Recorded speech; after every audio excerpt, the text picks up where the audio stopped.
University of Art and Design, Budapest. That was okay, right? Which was co-founded in 2010.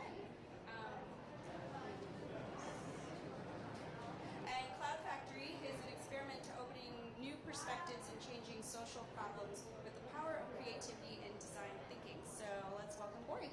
Thank you. Okay.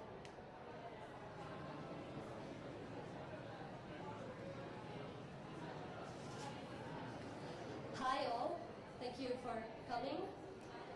So I'm Bori Feher. I'm coming very far from Budapest, Hungary. I had a stop in Maryland, Baltimore, and I'm going to talk about the recent social design project we've been working on at the Michele Flournoy University of Art and Design, Budapest. This Cloudfactory is situated in the beautiful Bódva Valley in Hungary, there, as you see. It's in Central Europe, but this area is one of the poorest regions in the European Union. In this valley, extreme poverty is a thing it's a day-to-day problem, and houses in this area are in very bad condition, not really suitable for living, no running water, sometimes no electricity. These people, like this couple on the picture, are living way below poverty line. They are unemployed, and most of them experience starvation. These are mostly Roma people, a minority in Hungary. In this village, with 300 inhabitants, there is only one functioning car, for example. So, they have a fertile land, but climate change alters the landscape quickly. Due to local geographic and environmental conditions, the effects of climate change are already tangible. Severe storms, flash floods, droughts frequently hit the valley. Due to the challenges listed before, these communities are unable to tackle these challenges. And they are the most vulnerable ones, I think, in the European Union.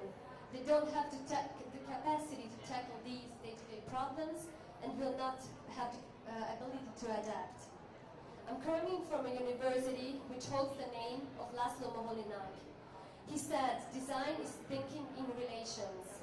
Through his work at Bauhaus, he proved that design has a power to tackle social problems. This is the university where Rubik Cube has been invented. Through his cube, Erno Rubik proved that creativity is a tool to understand the world from a different angle. So, how can you use his legacy to face these facial challenges, such as the Bódva Valley? Cloudfactory is built for creativity, and with that, we manufacture perspectives. Cloudfactory is a collaboration between MoMA Ecolab, a social design center, and the local primary school of Bódva Valley, this tiny village. Our aim is to empower the people who are living in this village and this area, and we believe design can help to build these communities more resilient.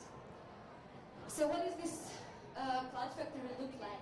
Kids say it needs to be a shape of a house. We say it needs to be a shape of a factory. Two silhouettes from two facades, and we connect them in these steps, as you saw on the picture. It's parametric design, but it's rather a dialogue. When I lie down on the lawn and look at the sky, stories unfold. You also have perhaps imagine this scenario when you're lying down on the field, had this amazing feeling. This is the notion what we think Cloudfactory provides. When we first arrived to build this structure on the courtyard of the school, in 3 minutes, 2 boys came and wanted to help. Then 2 other girls came, and in 15 minutes, we were 20 kids building this building, this workshop, sorry. So this is a long-term program where we want to collaborate with these first graders for years, for 8 years, and we want them to be the directors of this this workshop. We are developing currently with them a product design catalog, and we want them to be able to produce their aims and their wishes, such as pothole-proof skateboards or furniture or everlasting football shoe.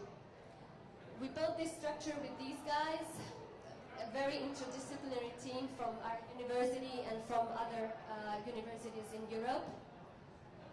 And with the help of these kids, Sabi, Ramona, Greg, and actually when they occupied, we thought that they're gonna demolish it or they won't like it, but it's actually still there, so we think that they might like it. And we came up with this mission statement for this Cloudfactory, but then we realized that when Sabi came, this guy, a 7-year-old, and told us that the workshop that he has been with us was one of his most amazing moments in his life, we thought that this should be the mission statement of the workshop. Social challenges like poverty and exclusion exist all over the world. To share knowledge and experience, we teamed up with Maryland Institute College of Art in Baltimore, their Center for Social Design. And they have many successful projects. Each year, we want to extend this, each year we want to extend this building and build more of it and to have more workshops in it. Moholy-Nagy said, design is thinking in relations, and as Ruby proved, creativity helps to think outside the cube. We think this is what we are currently doing in this workshop. It's just the first step of a long process. But we hope that in the long run, we can manufacture perspectives. Thank you very much for your attention. Thank you, Bori. So we're really looking forward to seeing how that grows and how it continues to affect the community, and really great to hear how, even young children are part of the process and understanding design concepts. So our next presenter is not here with us, but has provided a recording of her presentation. So I'm just going to introduce her. Carmella Jacoby-Volk is the Dean of Comas Design School in Israel. She's an environmental designer and cultural researcher. Her main research areas are social housing and political spatial systems. And she has also been involved in Fab Lab Israel, which is a community-based digital fabrication laboratory, part of a global network founded by Bits and Atoms at MIT Boston.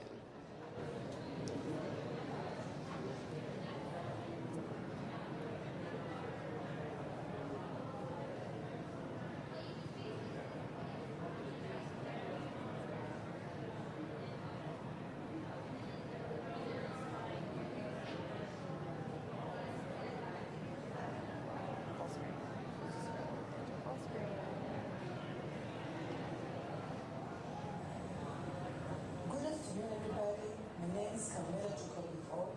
I am the Dean of Comas Design School in Israel. We are the only private design school in Israel. One of our main objectives is to establish innovative links between academia and practice. Two of my main projects are the initiation and establishment of Fab Lab Israel and the design school. Fab Lab Israel is a community-based digital fabrication laboratory, part of a global network centered in MIT Boston. There are 300 labs in the network. The lab is located in the Jesse Boy neighborhood of Peru, which is a peripheral city to Tel Aviv. The Jesse Boy neighborhood of Peru is marked by extremely low socioeconomic status, home to a large Ethiopian community with a large families who are struggling to survive. As a result, very young children wander around the neighborhood unsupervised. Here on the left, there is the community center. On the right, you can see the riots against the authorities. What is the designer's clinic? The clinic utilizes architecture and design as agents for social change. The clinic gets requests from municipality, NGOs, and institutions for design projects. Every year, 10 projects are carefully selected either to be part of the curricular process or for the internship students are required to do. Speed design, for example, is a unique project in the designer's clinic. In the framework of speed dating, it's a yearly project that we initiate with municipalities' collaboration. Top designers and architects help the communities with design service. What kind of possibilities a designer's clinic offers our students besides being socially engaged? And the students, through academic courses, studio, or through the internship, they are supervised by experienced designers and architects, and they get real-life experience, meaning they get a design degree with a rich professional resume. They have an advantage in other graduates. One of the designer's clinic projects is the after-school space, which is very important for children in Jersey Point. Look how miserable this space is. These are the design options done by the students. Design is the fun part, the easy one. How do you alternate your design by client needs? How do you work with the team and put aside your ego? How do you consider the fact that there is a limited budget and limitation of time?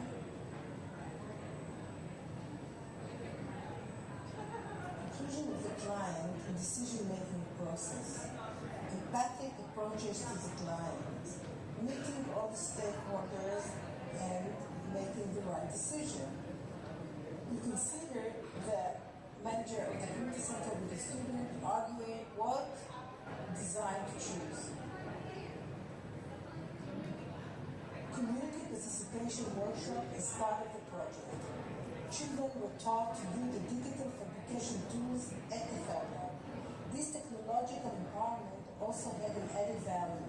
The Fab Lab became their comfort zone for acquiring knowledge.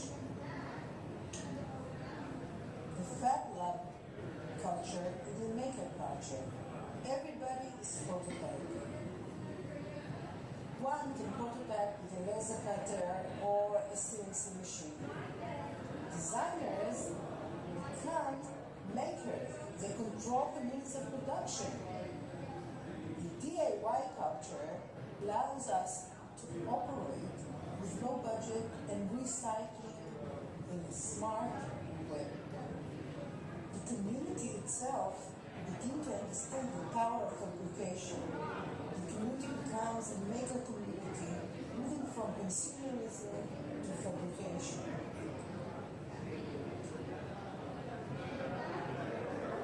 Here you can see the result of the extreme makeover. The students did it all by themselves, from the flooring to the furniture itself, everything.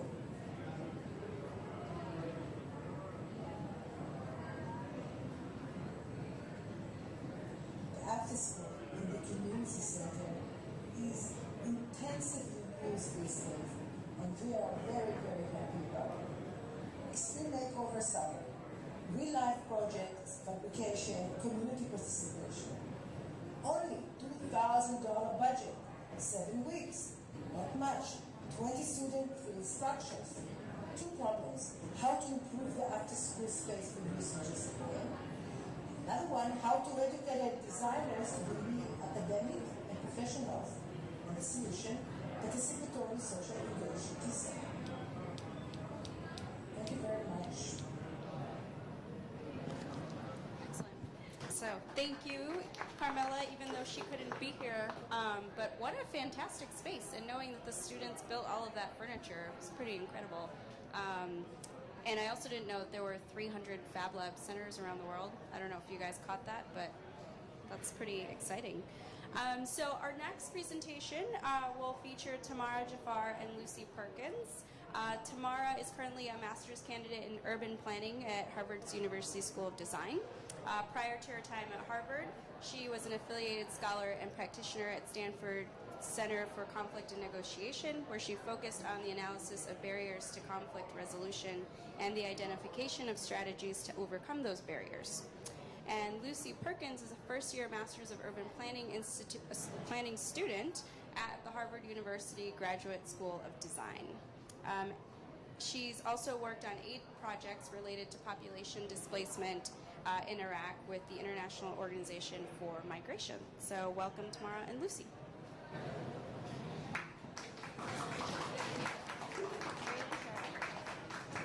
Thank you. Yeah. So we're presenting a project that we've recently kind of started to implement called Portals. And what I'm going to do is I'm going to read you a quick bio, which I have not committed, or sort of an overview of the project, which I have not committed to memory, and then talk to you about the origin of the idea. So Portals is an experiment in using projection technology to overcome barriers to collaboration, specifically to address spatial confinement in conflict areas and refugee camps. Portals is a collaboration between students at Harvard Graduate School of Design, some of our peers who couldn't be here, and different universities, currently students, activists, and different groups in Iraq.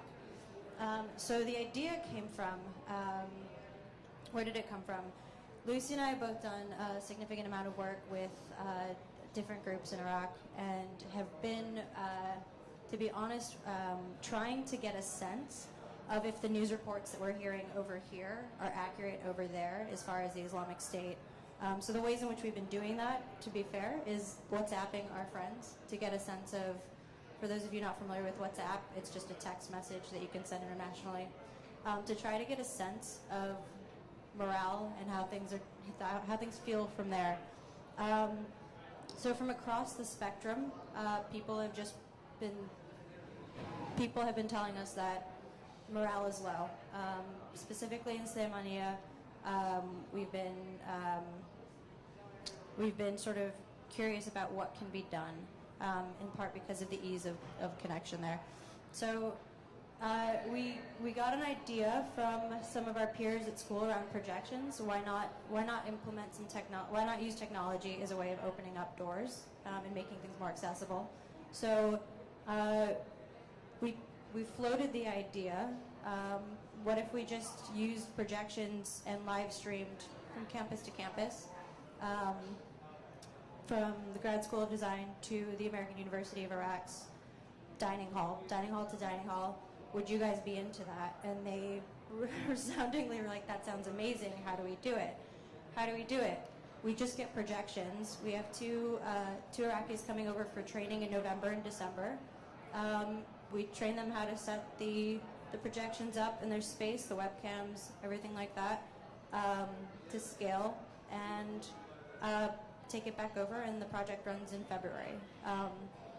That's the basic overview, and I'll let Lucy go into more detail.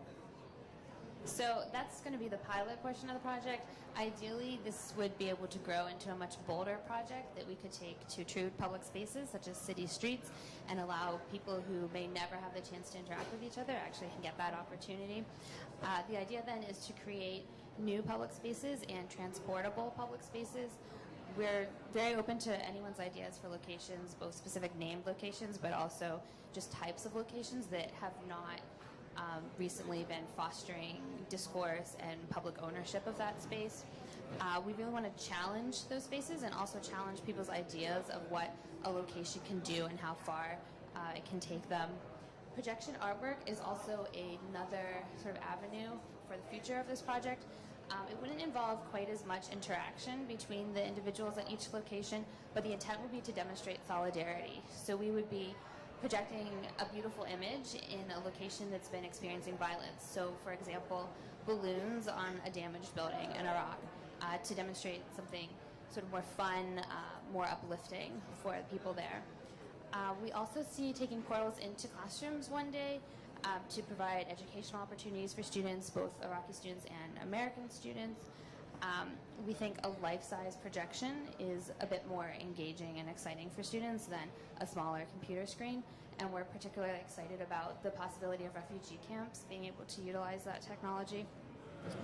So for the pilot, we would just be working with the GSD at Harvard and the American University of Iraq, and we envision having these portals available 24/7 for about a week, and students could interact with each other, and it would be an experiment for us to see what kind of interactions happen and then where we can go from there.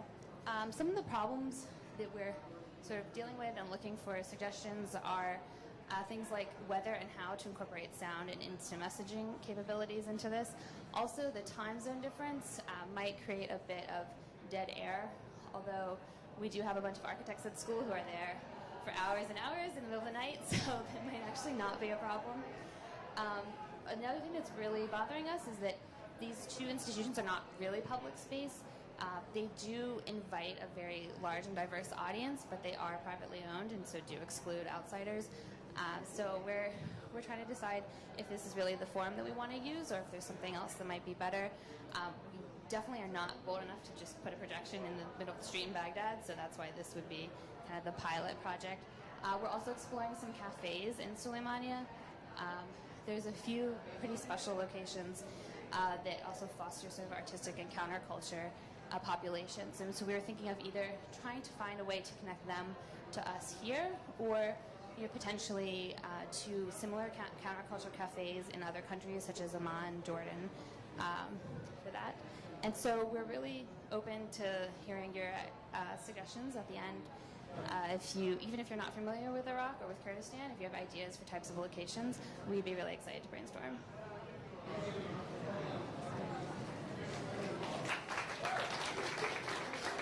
Thank you, guys.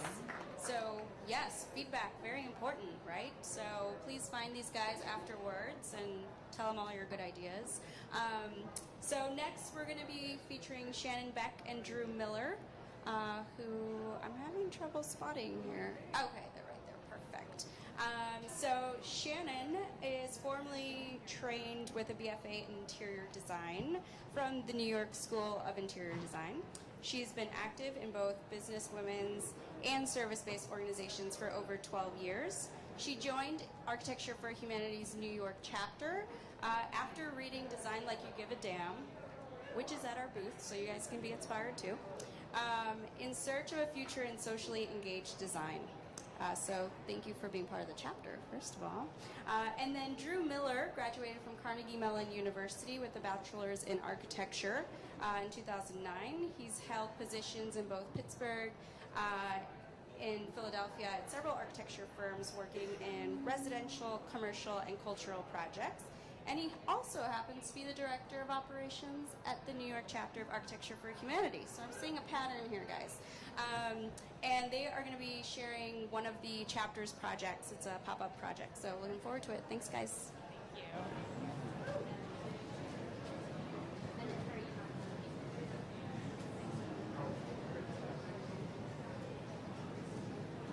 So earlier this year, the New York Board with Architecture for Humanity was strategizing in how to engage our membership. We've seen a lower participation rate lately in projects and events compared to our overall membership enrollment. The New York chapter of AFH is the oldest and largest in the organization. We have over 1,300 members. However, we only see about 10% of those actively participating in our events. Knowing that a typical project usually takes over 6 months to complete, most architects and designers are unable to make such a long commitment, and this duration also limits the available opportunities to our members. The pop-up project concept creates short-term commitments and multiple opportunities to become involved. As we developed the pop-up project concept, the key elements of hosting a one-night charrette that could evolve into a longer project became the solution we were looking for. The key to help make pop-up successful is organizing strong community partners.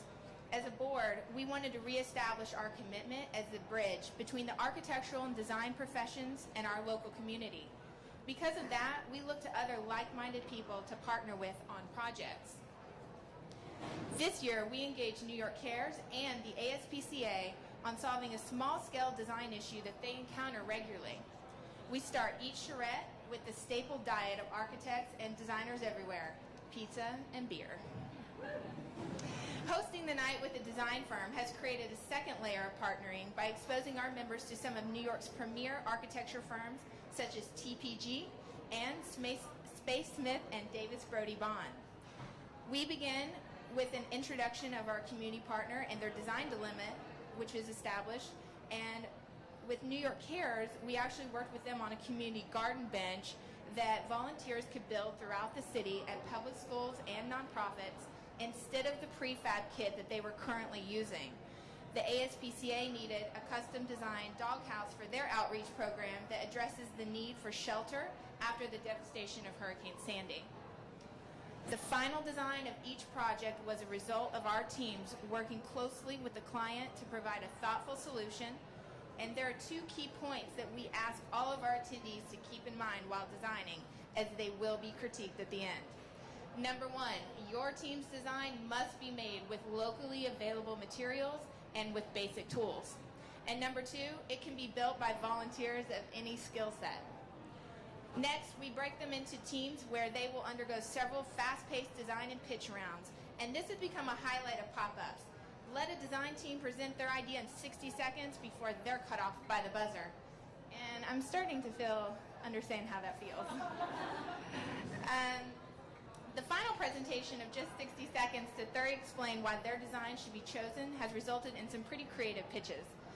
Once the jury is finished deliberating, we have 1 to 2 designs that are our winners, and we'll move on to the design-build phase of the process. This evening has become very successful, creating the high-energy design pitches and allowing our community partners to witness a design process come to life in just such a short period of time. At this point, we hit a critical transition in the project. We started with a pop-up, which was a short-term commitment from our volunteers, and we moved to a longer-term commitment. We'll roll out a full AFHNY project. Once the charrette was over, we asked the attendees who wanted to stay on further and develop the project. And our next approach was to treat this like a real-world design-build project. So we had a budget, we had a client, we needed to create a schedule, a list of materials, and construction documents. This was very exciting for us because we were able to offer our volunteers a real-world design problem applicable to growing their experience and their knowledge in the field. So not only was this fun, but it was the first time many of our volunteers were in a project management position, and they had control of the design, and they had direct access to the client. So not only were our volunteers building on their design and communication and construction skill set, but they were managing client expectations. So now we have this true design build project on our hands. Our goal for phase 2 was to build a prototype and to create a how-to manual for assembling the design. We had unique design constraints for this for the bench and for the doghouse. Your everyday average volunteer with no prior knowledge of construction would be building these in the future. So it was imperative that each project team understood the simplicity regarding the kit of parts, and it was critical that they could take their experience after building the final prototypes and translate that experience graphically into a step-by-step process for others to build the exact same doghouse or bench with much ease. So, the doghouse was our first project. We had a lot of lessons learned.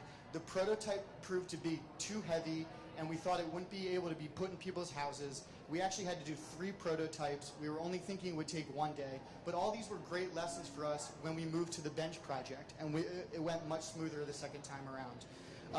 And as an organization, this was a great process for us because we found out a lot about the skill set of our users and their capabilities. This gave us valuable information moving forward on what projects we needed to target and where we can fill in the gaps of the experience level of our volunteers. We kept asking ourselves, how can we help our volunteers grow professionally? So the final steps for the doghouse with the ASPCA, we actually had the opportunity to adapt this and tweak the design and the how-to manual to fit specific geographic regions, working with the ASPCA to roll this out on a national level. We had a lot of project successes. As an organization, we succeeded creating lasting partnerships. We fulfilled the needs of design services through our volunteer membership base. We engaged other organizations in the process of positive collaboration. Organizations got to be involved in charrettes, which they don't usually do in their daily lives, so the design was very fun for the ASPCA and New York Cares. And we delivered results impacting communities, proving our reliability and our need as a partner. We also had many successes in re-engaging our user base and our volunteer base. We offered volunteer opportunities of varying time commitments and allowed different degrees of involvement. We introduced our user base to real-world design problems, calling for tangible solutions and visual results. And we capitalized on the skill set of our user base, allowing them professional development while giving back to the community. Ultimately, we had a blast with this project. It was a great example of the bridge that we want our organization to be, the bridge between the nonprofit organization and the design services and volunteers and helping communities in need. Thank you guys very much. Thank you, Drew and Shannon.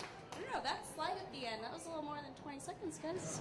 But I do have to say that's okay, because the New York chapter of Architecture Humanity has been fundamental in us coming here to New York back again for Design Like You Give a Damn Live. So thank you to them, and find them here. There are a lot of them. Yes, applause. If you're a chapter member, raise your hand. Hope there are more. Okay, so you find these guys and you sign up, and then you start doing cool stuff like this. But please talk to them. They are such a source of knowledge about the New York area, and I know I've met a few people who are new, so. Yes. Do you want to, you know more, sorry. Sign up for, yeah, you guys should talk. Sign up for Day of Impact at our booth. 20 seconds. We'll give it to you. Okay, so Day of Impact is a New York chapter event. It is happening on October 25th. We are doing 7 sites over 4 boroughs with 6 organizations. And the purpose is that we're going out into the community, and we're asking you guys in the architecture design community to come with us. We're going to be rebuilding houses that were devastated by Sandy. We are working with Million Trees to do some reforestation. We're helping to build an urban farm. We're painting a school in Brooklyn. So come on out. We have information over at our booth, and if you sign up today, you don't have to come to an orientation. Great job. Just under 20 seconds. Perfect. And so our last presenter in this segment is Michele Flournoy. So I hope you're here. Okay, perfect. Just checking. So Michele is a recent graduate of the City College of New York Spitzer School of Architecture, Master of Architecture program. She currently works as an architectural designer in New York City, and she's a founding board member of the Yantalo International Volunteer Organization and the design lead on the Yantalo Volunteer House project. And she travels to Europe almost every year for the last 5 years and has spent almost a collective 12 months there. So lots of experience to learn from. So welcome, Michele. Thank you. Okay, so I'll skip the intro part to me because that was done. Okay. So this is the Alto Mayo Valley, looking from the top of El Morro over the small town of Yantalo, Peru. It's in the northern Amazon in Peru, and as you said, I've traveled there over the past 5 years, spending about 12 months there and meeting a lot of other volunteers who volunteer there. Yantalo is a town of about 2,000 people with a health and education system that supports another 3,000 in the surrounding caseríos. In the last 20 years, in response to several bad earthquakes, housing construction has shifted from wood, post, quincha construction to poured concrete and CMU blocks. And cheaper corrugated tin roofing material has replaced the reeds and tiles. The Yantalo Foundation is a volunteer organization that's dedicated to the improvement of health and education in the area. The Foundation's primary project is the construction of a medical campus in collaboration with universities and hospitals, primarily in the United States. And here you see the nearly completed clinic and our house site next to it. Since the first volunteer in 2007, each year there are more and more volunteers, including health and education professionals, retirees, medical school groups from around the world. And currently if they stay in Yantalo, they stay in homestays with people like Lucho and Flora here. But there's not a lot of space, and there's limited area to convene and collaborate as volunteers. So this is our group of 7 who we met in 2009 as volunteers and began discussing the need for volunteer housing in this community. And after we returned to the US, we began meeting over Skype. So this is our general meeting area as we are spread out around the country. But when we could get together during the design process, we did so in New York, in Los Angeles, Vermont, and elsewhere. And many of us had spent a lot of time in Yantalo and had strong connections there with local families. So they helped us acquire an understanding of the environment and also purchase land. Communication was our major challenge throughout the process. Struggling a little bit translating units and languages and communicating plans to local engineers and with oversight of engineers here in New York. So there was a lot of scanning of documents and a lot of time waiting in very slow internet cafes in Peru. But as a group of mostly non-architects, we sometimes used unconventional methods for designs such as this full-scale test fit of the bathroom layout. But the basic concept of the house was to take the typical Yantalo construction and improve light and air and retain local building methods, but add a roof. And the roof is the design project here. A group of City College architecture students in 2013 began designing a rain collection roof.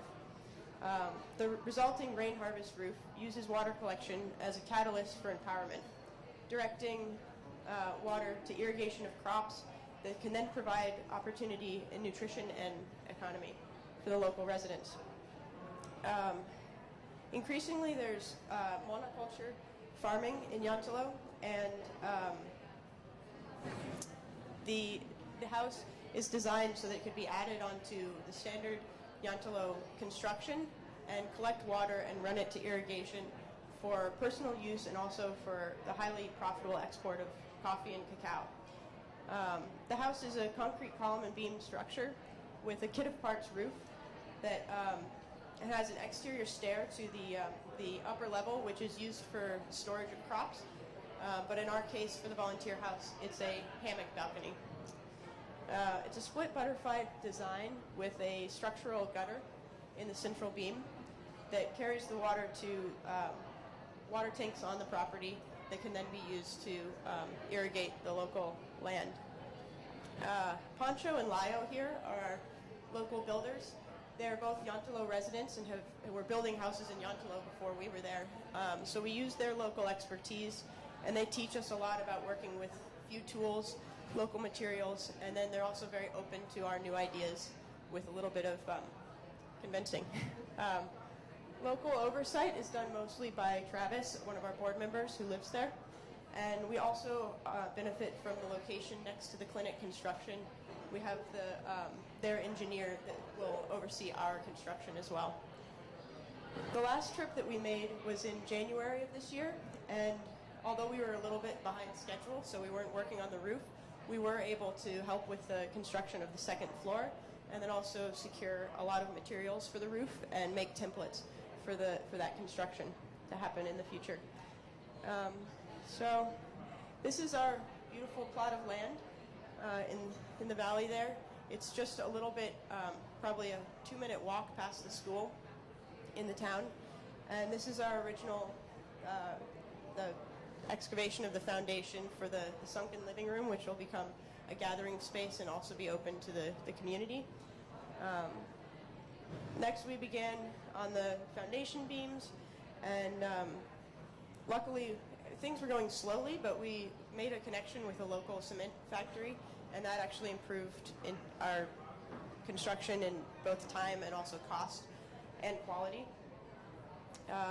So you can see the structure is very typical of the area, just a column grid, and there's usually this central beam running through houses in Yantalo, so we utilize that to add the gutter in, and then the roof can just be applied to the top of the sort of typical structure. And this is the current state of our construction. It's ready for the application of the wood frame roof. We're in another round of fundraising, and we're hopefully going to complete the house by the end of the year. And you can see there that this is the final design. And our dream is to inspire more rain collection roofs in Yantalo, and also just a little bit more open mind about what sort of design can be done in the community with the local resources. So this is the project. Thank you. Thank you, Michelle. This is beautiful. Awesome. So that was the last presenter for this segment. We're going to take about a 5-minute break. I think that's all we have time for, really. So go to the bathroom, get some coffee, come back. And we're going to be talking about political discourse. So we'll talk about the DMZ in, between North and South Korea. We're going to talk about designing in Afghanistan and looking at a project in Tel Aviv and their largest bus terminal. So looking forward to all of that. I hope you guys are having fun. I don't know. Okay. Let's try that one more time. Are you guys having fun?